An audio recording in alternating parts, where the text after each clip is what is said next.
This is Ron Paul with your weekly update for October 17th. Amid the din of economic nonsense being bandied about since the collapse of the housing bubble and the steep ramping up of our national debt, there has been the persistent refrain that Washington should be run more like a business. If only more business people were in charge to wield their business acumen, we would have this country in shape in no time.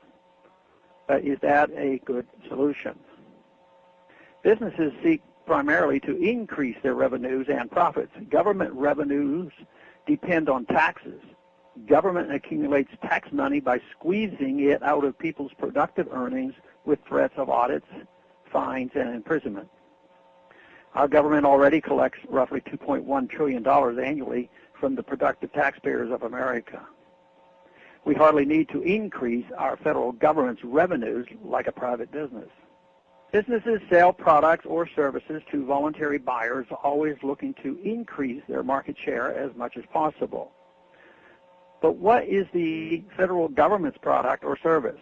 Rules, regulations, bureaucracy, paperwork, red tape, hoops to jump through, uneven protection and security from people with guns, coercion and compliance through force and confiscation of assets, militarism instead of national defense, and of course, a vast welfare state. Do we need more of these government services? Hardly. In fact, we have far too many of these destructive things already. What we need is more freedom. Freedom is the simple ability of people to live their lives as they see fit without government coercion, provided they do not initiate force or fraud against others. What we really need is a less coercive government, not more revenues. Washington needs to stop seeing itself as a growth industry and realize that the true function of government is to protect liberty. Washington certainly has expanded and grown and accumulated a great deal of the people's capital for itself, but this has been at the expense of our nation's prosperity. This trend needs to be reversed. We don't need yet another jobs bill to supposedly put the American people back to work. Politicians need to realize that aside from outright hiring some 14 million people, government does not create jobs. The only thing government does is hinder job creation by getting in the way and consuming otherwise private resources.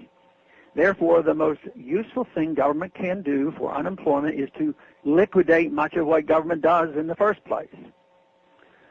One plain example is our tax policy that encourages U.S. corporations to accumulate foreign earnings abroad rather than repatriate such earnings.